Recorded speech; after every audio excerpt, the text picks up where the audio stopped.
आप सबको नमस्कार। आज हम देख रहे हैं आप सब लोग, खासकर संजय वन में हम लोग बैठे हुए हैं। लगातार मॉर्निंग वॉकर के साथ हम लोग के ब्लॉक स्थित संजय वन में ये पूरा परिसर आप देख रहे हैं। इसको थोड़ा सा कैमरे घुमाइए ज़रा आप।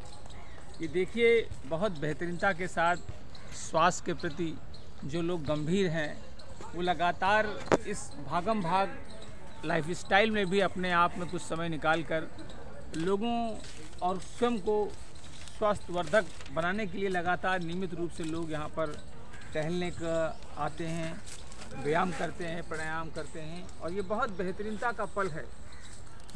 मानो सभ्यता और समाज का एक ऐसा दर्शन है जो खासकर ज़िंदगी की जद्दोजहद में, जहाँ पर आज आदमी अपनी लाइफस्टाइल को इतना बेहतरीनता के साथ व्यवस्थित नहीं कर पाता है, उसमें भी हमारे कुछ नौजवान साथी लगातार यहाँ पर उपस्थित होकर, मानिए इस पूरे संजय वन के परिक्षेत्र में लगातार योगाभ्यास करते हैं। अपने शरीर को स्वस्थ करने के लिए नियमित रूप से बहुत से ऐसी व्यायाम हैं जिनको एक्सरसाइज को करते हैं। आप सबको हम सदैव कहते हैं कि आप अपने आप को ज़रूर स्वस्थ रखिए। हमारा प्रयास कि समाज के अंदर और इस देश के अंदर एक ऐसा वातावरण दें जिससे आने वाली पीढ़ियाँ वो कहें कि नहीं, हमारे जो पूर्वज थे वो हमको एक ऐसी बेहतरीन चीज़ें बता गए हैं जिससे हम अपने कहते भी हैं कि तंदुरुस्ती हज़ार नियामत है। यानी कि आपका शरीर अगर अच्छा है तो आप जीवन में हर जगह विकास के पथ पर अग्रसर हो सकते हैं। क्योंकि पहला बुज़ुर्गों ने भी कहा है कि आपकी सबसे बड़ी जो आपके अंदर कार्य करने की एक कार्य प्रणाली है वो आपके मन मस्तिष्क को प्रभावित करती है। आज के इस अवसर पर खासकर हम लोग संजय वन में बैठे हुए हैं तो एक कविता याद आ रही है, अगर कहे तो सुनाया जाए भाई।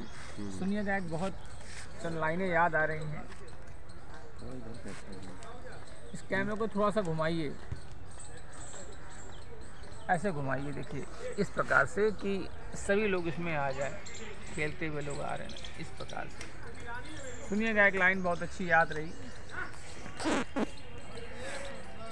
कि इतनी रंग बिरंगी दुनिया दो आँखों में कैसे आए, हमसे पूछो इतने अनुभव एक कंठ से कैसे गाए।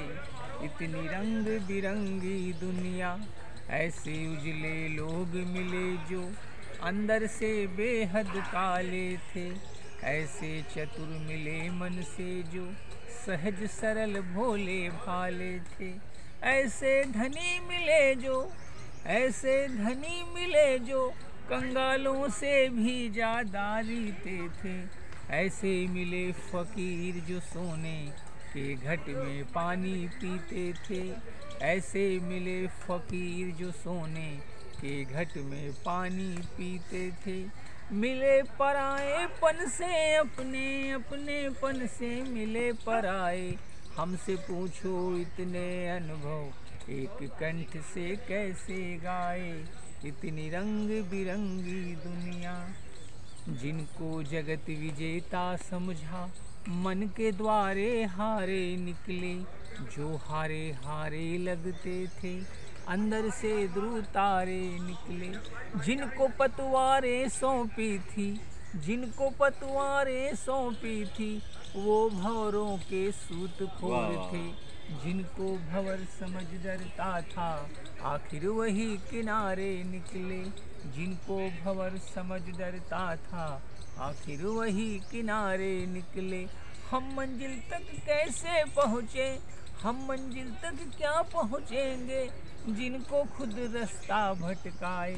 हमसे पूछो इतने अनुभव एक कंठ से कैसे गाए। इतनी रंग बिरंगी दुनिया। दोस्तों, जो गीतों का क्रम है, आज हम लोग सब मित्र यार बैठे हुए हैं। हम लोगों का भी एक सबसे बड़ी जो हम चाहते हैं, हमारा देश हमारा समाज में आज वैमनस्यता फैल रही है। लोगों के अंदर राजनीतिक विचारधाराएं अलग अलग हो सकती हैं, लेकिन आपसी मतभेदों को बहुत बेहतरीनता के साथ रखें। अभी चंद दिन पहले 4 मई 11 मई को स्थानीय निकाय चुनाव हुए। हमने टेलीविज़न, इलेक्ट्रॉनिक मीडिया और प्रिंट मीडिया के माध्यम से कई व्हाट्सएप देखे, कुछ फेसबुक्स में देखे, कुछ ट्विटर्स में देखे, जो विभिन्न राजनीतिक दलों के थे, इसमें कोई एक दल नहीं शामिल था। ऐसे ऐसे मैसेज, ऐसे ऐसे चित्र आते थे जिनको देखकर धार्मिक भावनाएं भड़क सकती थी। लोगों के अंदर, मतलब लोगों के अंदर धर्म की परिभाषा क्या है? जहाँ से इंसानियत प्रारंभ होती है वहीं से धर्म का विकास उदय होता है। लेकिन कुछ चंद लोगों ने इस पूरे देश का माहौल बहुत बिगाड़ रखा। हम उन सबसे विनती करना चाहेंगे कि देश को भाईचारे, किसी शायर ने कहा है शायद कि ना मेरा है ना तेरा है, ये हिंदुस्तान सबका है, नहीं समझी गई बात तो नुकसान सबका है, जो इसमें मिल गई नदियाँ वो दिखलाई नहीं देती, महासागर बनाने में मगर सम्मान सबका, एहसान सबका है। इसका किसका एहसान है? कि जो नाम जो ना हिंदू है ना मुसलमान है, वो नाम केवल हिंदुस्तान है। कितना प्यारा ये देश है, सारे देशों में गंगा यमुना की धारा है, ऐसा ये देश हमारा। ये देश शिवा का राणा का, ये देश रेम का कान्हा का, ये देश टीपू सुल्तान का है। हिंदुस्तान जो गढ़ा है रंग हमारे देश का, उसमें हिंदू मुसलमान सिख ईसाई सभी भाइयों का रक्त मिला। किसी की हिंदुस्तान किसी बात की जाती नहीं। अब बात राजनीति की हो रही है तो चंद लाइनों में इस समाज में जो लोग सत्ता पे रहे और जो सत्ता पर आसीन होने के लिए लड़ाए थे, देखिए राजनीति का धर्म होना चाहिए लेकिन धर्म की राजनीति नहीं होनी चाहिए। इस हिंदुस्तान के युवाओं से हम एक ही चीज़ करना चाहते हैं कि आप अपने आप को शिक्षा में इतना झोंक दीजिए कि राजनीति आपको कभी दबा नहीं सकती। इंसानियत सबसे बड़ा धर्म है। कुछ लोग कहते नहीं कि उस तक पहुंचने के रास्ते बहुत से हैं, लेकिन पहुंचे हुए लोग वह कि भगवान सबका है। सही बात। तो किसी भी धर्मावलंबी हो, हिंदू हो मुसलमान हो, सब अपने इष्ट देव को मानते हैं अपने अपने उसके हिसाब से। तो एक लाइन आ गई है राजनीतिक का, है सुनिएगा कि राजा अंधा हो जाए तो, सेवा धंधा हो जाए तो, सच दिखलाने वाला खंभा छवि प्रबंधा हो जाए तो, युग कवि मत आको तुम खुद को निर्बल या कमजोर, युग कवि मत आको तुम खुद को निर्बल या कमजोर, जनता वाणी में भरकर जनता के संकल्पों का जोर, वाणी में भरकर जनता के संकल्पों का जोर, चौराहों पर अभय पुकारो चोर चोर चोर, चौराहों पर अभय पुकारो चोर चोर चोर। कौन कौन सत्ता से सवाल नहीं करता है भाई? पता कौन कौन नहीं करता है?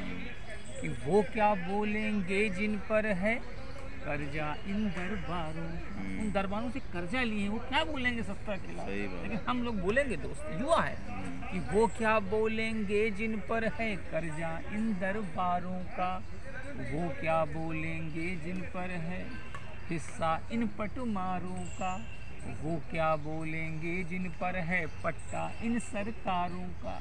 जो पट्टा सरकार का धारण की है किसी भी राजनीतिक दल का, वो कुछ नहीं बोलते कि तुम ही बोलो विदुर अकेले, तुम ही बोलो विदुर अकेले इंद्रप्रस्थ पर, क्योंकि अब धतराष्ट्रों की आंखों पर है चश्मा साहूकारों का, धतराष्ट्रों की आंखों पर है चश्मा साहूकारों का। गूंजे कब की ललकारों से, गूंजे कब की ललकारों से छोर छोर छोर, चौराहों पर अभय पुकारो चोर चोर। इस देश का युवा वो किसी भी दलगत राजनीति से ऊपर उठकर अपने क्षेत्र के विकास के लिए, अपने देश के विकास के लिए अगर हुंकार लगा देगा तो सत्ता में बैठे हुए राजा डर के मारे गद्दी छोड़ देंगे। लेकिन जब युवा ही उन दल में जय हिंद जन लगाता है जाके नारा उनकी पार्टियों का, तो क्या विकास होंगे? फिर देखिए कवि ने क्या कहा है कि हिंदुस्तान की राजनीति में किसी का कोई चरित्र नहीं है, राजनीति अपने आप में आज बेचरित्र है। आचार्य चाणक्य ने भी कहा है कि राजनीति नित्य प्रणाम, यानी राजनीति जो है एक वेश्या के समान, वो हर बार एक नए अधर पल्लुओं को छूती है, ऐसा नहीं है। राजनीति एक युग धर्म है, राजनीति एक युग धर्म है। यहीं से भारत माता का विश्व गुरु बनने का मार्ग प्रशस्त होता है। अगर हम जैसे युवा यहाँ पर उपस्थिति हैं, हमारी माताएं बहनें हैं, अगर वो हिम्मत कर लेंगी तो हम एक नए भारत में निर्माण कर सकते हैं। तब कवि ने कहा है, सुनिएगा, कि दल दल के बंधक दिवालियों से कैसी आशा करना। आज वो सुबह हमने उसको वोट दिया, कल दूसरी पार्टी ज्वाइन कर लेता। तब कवि ने कहा कि दल दल के बंधक दिवालियों से कैसी आशा करना, मजहब पर लड़ते बवालियों से कैसी आशा करना।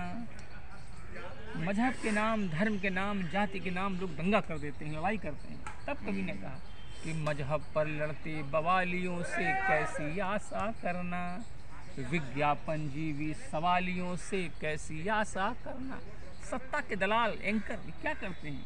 सत्ता का जो मंत्री, सत्ता का जो सरकार है, उससे दलाली करते हैं, उससे सवाल नहीं पूछते हैं, सवाल विपक्ष से पूछते हैं। कोई बात हो कि तभी कवि ने कहा है कि विज्ञापन जीवी सवालियों से कैसी आशा करना, और सदनों में लड़ते मवालियों से कैसा। सदनों में लड़ते हैं, लोकसभा के अंदर, विधानसभा राज्यों में देखिए माइक के मारे दे रहा, मूसा मारे दे रहा। ये कोई चरित्र है हिंदुस्तान का, डेमोक्रेसी ये ऐसे नहीं है। लेकिन राजनीति की विचारधारा ने देश को पूरा बर्बाद कर दिया। तभी उसने कहा कि सदनों में लड़ते मवालियों से कैसी आशा करना, तुम गाओ निर्भीक तराना जिसकी बस धुन को सुनकर, तुम गाओ निर्भीक तराना जिसकी बस धुन को सुनकर, 100 करोड़ आंखों की दहके कोर कोर कोर, चौराहों पर अभय पुकारो चोर चोर चोर। दोस्तों, एक गीत इसी क्रम में याद आ गया, थोड़ा सा है, सुन रहे हैं। एक गीत समाज को एक अच्छी दिशा और समाज में हो रहे लगातार एक वैमनस्यता को दूर करने के लिए गाया है।